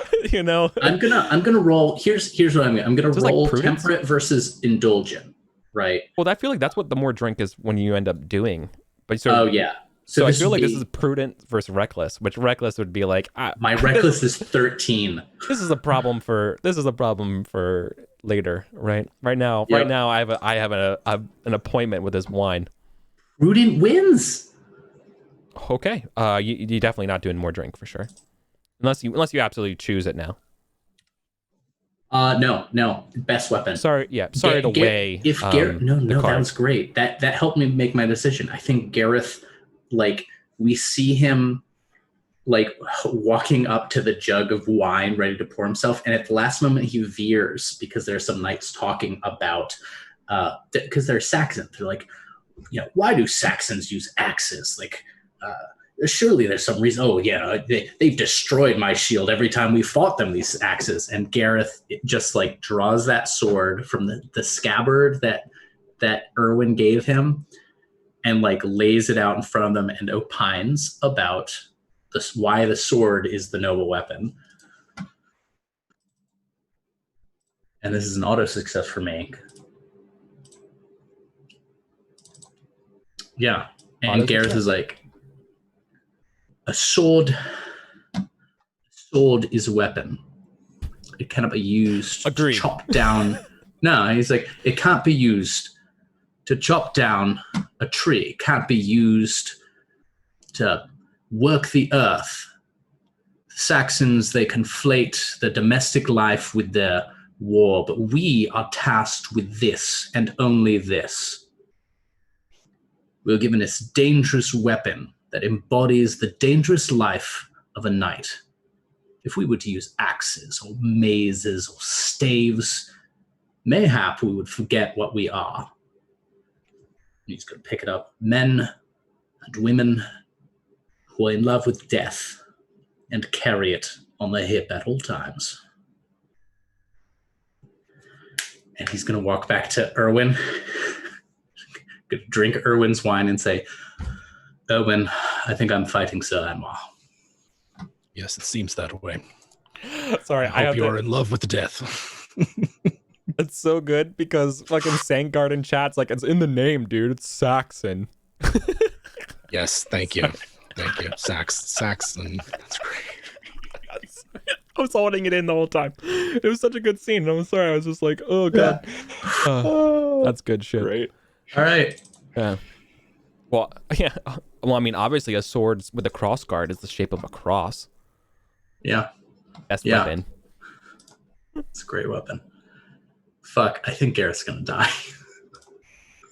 Yeah. Oh my God. What have I done? So are you just not going to ask Sir Frayed? Nope. I think this is... What's Erwin gonna do? Is Erwin just gonna be fine with it? Your buddy is just being like, I gotta have a duel for the death now. I'm too deep in this. Do you explain yourself why, Gareth? Or is it kind of implied? I think there's a lot that is unsaid, but that Erwin, because it's Erwin, he knows. Yeah. I think for Erwin, I think Erwin's reaching a point where Gareth's ambitions are maybe making things, maybe contributing to some instability. And as much as he wanted to see Sir Frey dead so that he could nab up that fief between Allington and Childerton, he's not gonna accept the duel. Erwin wouldn't step in. Yeah.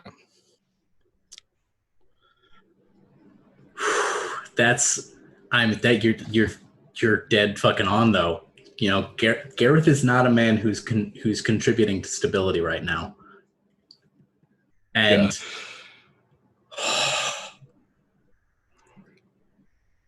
yeah. Well, I think Colin is trying to come to terms with if this is how Gareth dies, am I okay with that? Do I feel good about that? What are you going to tell your wife?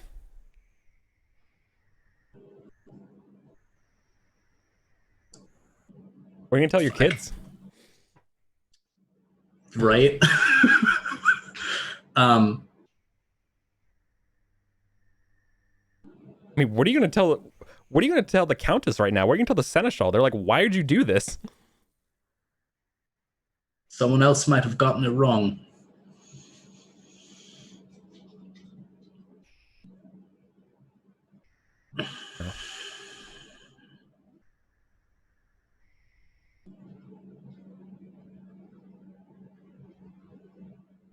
Fuck. Yeah, you gotta stew in this. Yeah. It's not a done deal. No. I mean, you got a 20 sword. I got Call on your passion. Sword. Got a passion. Yeah. I've taken a lot of hits in my life. If you can get out of your head, there are people whom you could convince to fight this for you. Okay. But that requires Gareth's getting out of his own head. Yeah, which is hard. Yeah. I've got energy 18. That's yeah. Yeah. There are people who feel strongly about this, right? Mm-hmm. You know what? He's probably going to get pushback from the council itself, right? Yeah. He'll go to the council, be like, I'm fighting this, and they'll be like, are you the best though? Like, great. I'm sure you feel great about that, but like, are you actually good enough? Yeah. When did this get agreed to? First off, so everyone's gonna be pissed at you for doing this basically without. Like, is this how your missions come out? You know, like this is what you do. Actually, usually. My God. Oh, we should have saw it coming. I mean, he was mad enough to follow Merlin. Fucking shite, you know, like they're just so mad. Because now they don't like they feel like they're bound by it, right? Like they're not going to actually fight a war. They feel honorably bound to this agreement. The Duke has signed off on it. So like, can you imagine reneging on this? Like you can't. Yeah. No, I mean, and Gareth stands by the idea of trial by combat. This is absolutely the best way to, with a chance to preserve our freedom from a Silchester hegemony, is by this trial by combat. And the question is whether Gareth's the one to do it. Gareth has this sudden upwelling of suicidal pride, I guess. I don't think he's gonna fight if they don't think he's right for it. He's not gonna go to the wall just to die, but he is going to go to them and say, I made this deal, like I'm willing to die by it.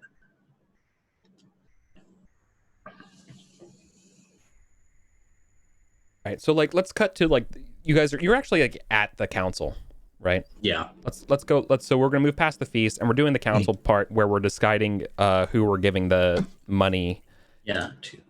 To right, and this is also obviously a topic of conversation.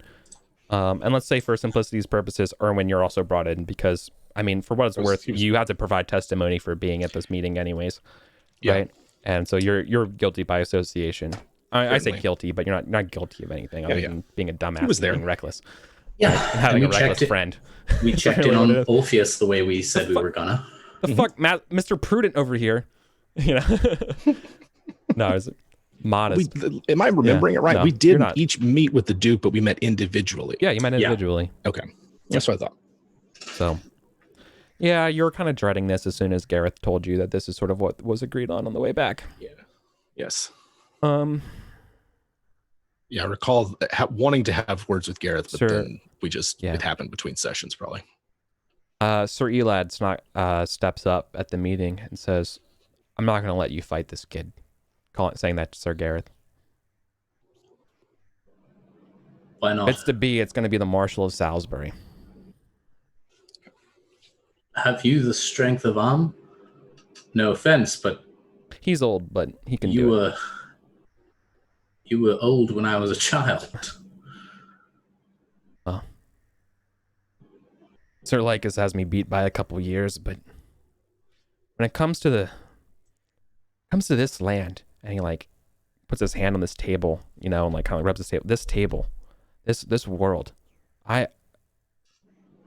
nothing I love more than Salisbury. I will defend the Earl his honor and not have it perverted and not have some Silchester bastard here running the show.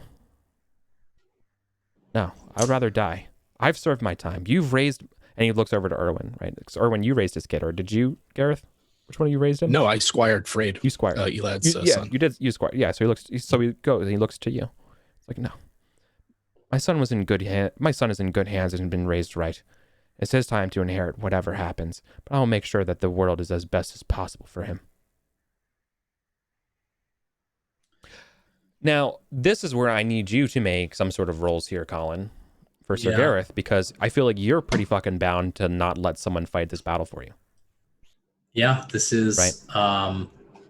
Whether this is pride, whether this is honor, like I don't know what's exactly at stake, and I'm willing to work it out with you and converse, and those like are even with you too, Jim. Yeah. But like both of these are kind of things. Those are very different stats for me. One is proud is 8 and honor is 19. So I've got 2 reasons.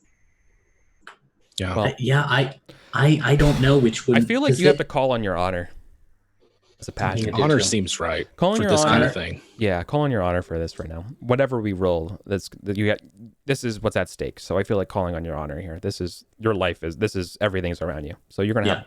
Yeah. Yep. What say you, son? I say that there's a future for Salisbury, for Logres,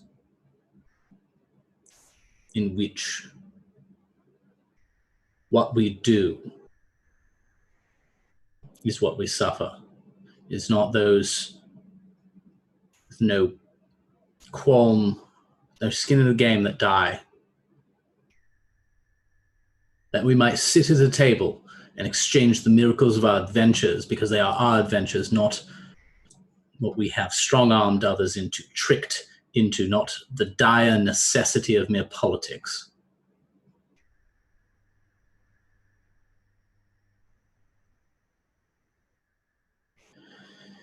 You are the Marshal of Salisbury. Salisbury is your responsibility, not this fight that I have arranged. And if it should pass that I die in the dirt and Statirius takes over, it shall be men like you, Elad, who maintain Salisbury in the face of Silchester meddling.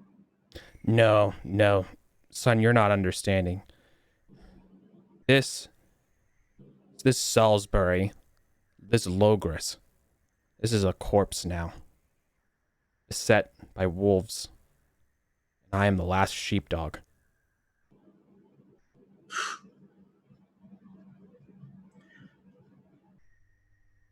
Then all I can say is... You will not be fighting this.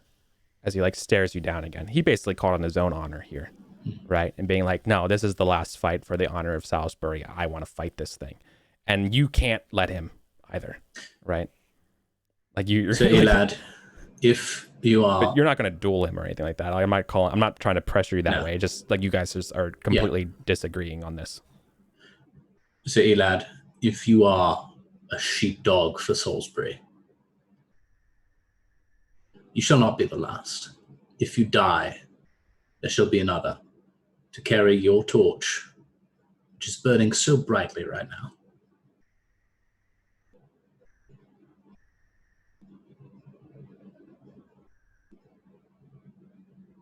He's going to stare at you and look in the eyes. And then he's going to call over to Erwin. Sir Erwin. Yes. Years ago, I asked you to raise my son in honor. What it means for modesty. I trusted you that the proof is you've done right and you've been a good man. You've saved the Duke's life. That bastardly trap. Now, I need you to make the decision for us. Who fights? Gareth was backing down. Sorry if that wasn't clear. Oh. Yeah, Gareth was backing down. I thought you were saying, No, although I do also like the idea of making Jim make this choice. That also appeals to me. Yeah.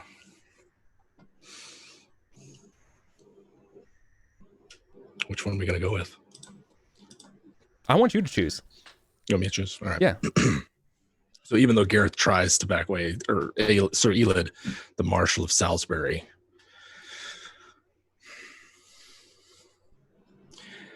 I myself was raised, nursed at Winterbourne, Gunnet, and Squire for Gareth's father.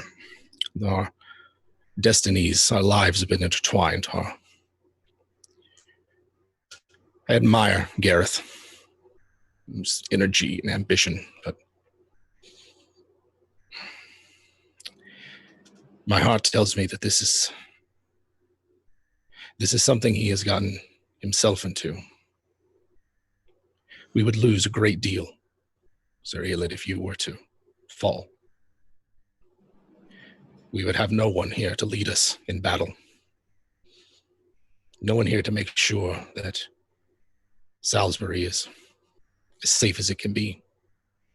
And while Satirius and his claim,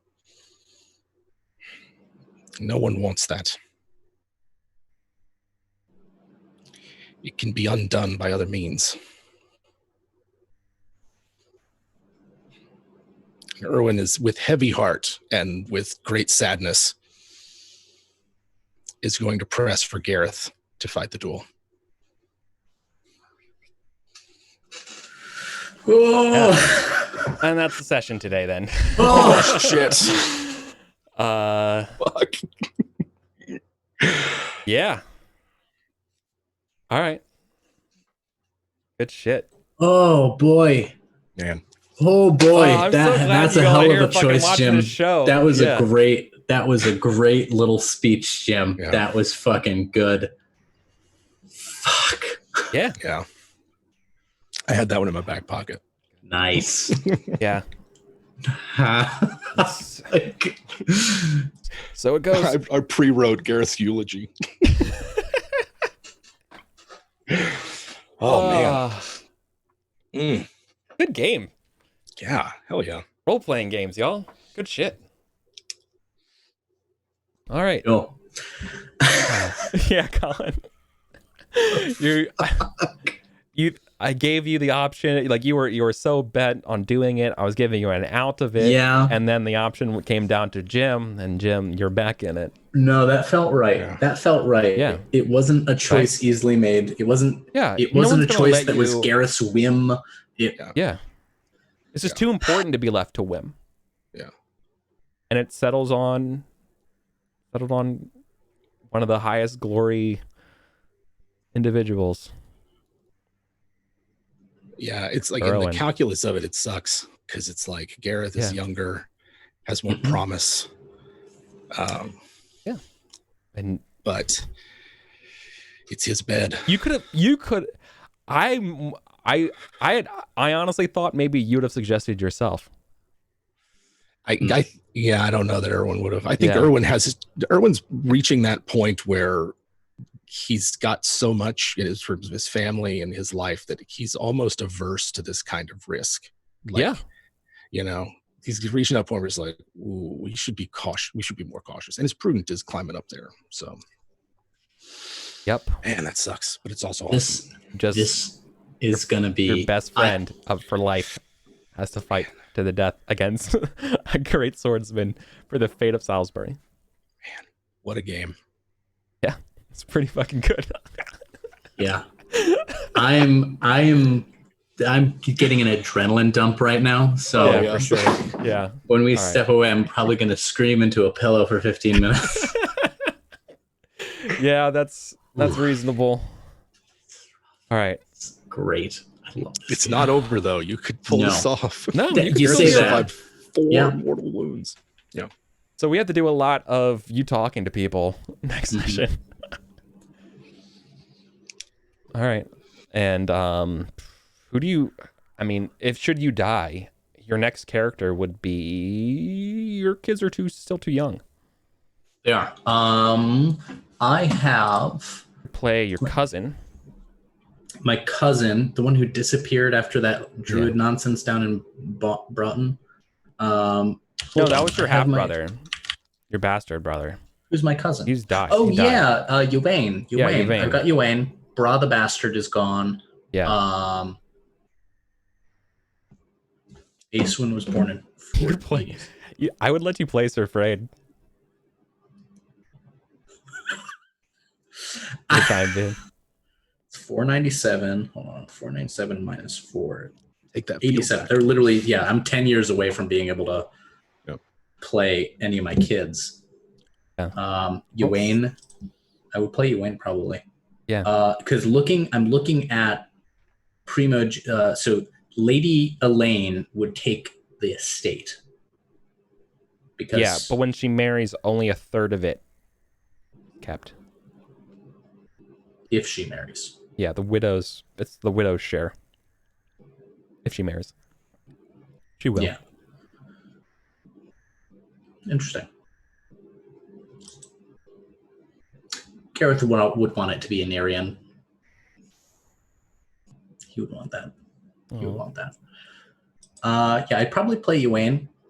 I've got some older household knights, but that's really it. I rolled really poorly for my household knights, so I don't really have many relative. Okay. Well, we'll hash it out later. If If. I could also just play. I could play Jim Squire. I wouldn't be opposed to it. Yeah. That would be Or hilarious. Nesta. Yeah. Or Nesta, yeah. Yeah. Okay, we got options. Oh, we got options. Absolutely. Yeah. But good shit. Yeah. Ah, what a game. We enjoyed this session? Yeah. Enjoy is a strong word. It was satisfying. It's satisfying. That's something I was thinking about. People talking about like these some it's like, oh, this game isn't fun. I was like, yeah, but it's good. Like sometimes you play to have fun. Sometimes you play to have feelings. And sometimes you go back and forth. This game is good about going back and forth. Sometimes we're having fun, and sometimes like now I feel like there's a hole in my chest. So yeah. Fun is such a low bar. Like there's so much more we can get out of it. There is. It's just a different tone of a game. Mm-hmm. Yeah. You know. Yeah, off the table, kicking ass. Yeah, off the table has always been my bar for like they play games to feel things. They play games to like have these experiences, and some of them aren't like fun, right? They enjoy it, they love it, but sometimes I don't think they're having fun. It's fantastic. Here are the 5 daggers that I want you to stab into my back. You know? Yeah, and like that's what they played the game, just watching it slowly. Katie and Summer will just ship us back and forth about like, here's my new OC, kill them, destroy them, don't let them die, let them do everything but die. Saragon, thank you for the cheers, and Shelve the Books, thank you for the 5 gifted subs. That's very, very, very kind of you. Awesome. Thank you. This game is so good. This fucking game. I'm very thrilled with it. It's what? I said it's soul renewing. It's just no matter what happens in the game, it's just I walk away from it being like that was great. Yeah. It's terrible. It's like that was great. It was so good. Yeah, we only play for a couple hours, so like I do try to like shepherd and move things around, and we don't do as much maybe like a role play as we would if it was like a 4-hour game. But like we still get these kind of moments, you know? Yeah. They still come up. Yeah. So I love it. Okay. I'm extremely thrilled, and I'm so happy y'all are here, and I'm so happy for everyone in chat who gets to watch this as well. And everyone's just like goes, what? Like what? Like as he just, it's so good. Love it. All right, Colin, can you start the intros or outros? Yes. Hi, I'm Colin, Mr. Cool Guy. I am an RPG designer and player and performer, I guess, whatever you call being on Twitch shows. Right now, if you want to check out my writing, you can check out the Eat the Rich anthology on DriveThruRPG. I am in a zine called Revolution. I wrote an adventure called The Minor Requiem, and there's a pun in there because I'm super clever and a really cool guy. You can also check out itch.io.phantom roll booth, the Phantom Roll Booth. I forget the URL. I'll probably drop these in chat. Anyone on YouTube, good luck. But you can check out my stuff there. I should be dropping a new micro game soon. I just make these like 1 or 2 page micro games. They're garbage and you'll hate me. So don't use real money to buy them, but like check it out. Well, thank you. One endorsement. Yeah. Yes, we agree. You are very handsome, Colin. Nice. Jim. Oh, yes, I am Jim Davis of WebDM. I part of a YouTube channel that I helped start so that I could play some RPGs with cool guys like Eric and Colin. So that's all you have to do. And go check us out over on YouTube. We also have our second one, WebDM Plays, where we've got archive footage of some of the games we host on our Twitch channel and the like. Don't really have anything else. You know how it is. Lots of things I can't talk about, but I love this game so much. Absolutely. So I'm glad you guys are watching. Yeah. Yes. And yeah, you know me. I'm EricVulgaris. You know what I'm doing. Yeah. So you can find me at Twitter, and we'll be back here next Monday for the rest of the session. I don't think there'll be a prep session this week because we're still in kind of the middle of the year. And feel like this kind of the duel and everything else kind of set up. But after that, I end up streaming, doing the prep typically on a Sunday, and then upload it that day for everyone to watch. I don't put it in the same Pendragon playlist, but I do share them when I can. And so if you want to see what I'm doing behind the scenes for prepping for this game, go ahead and do that stuff. So thank you all. See you all next week for the Fate of Salisbury.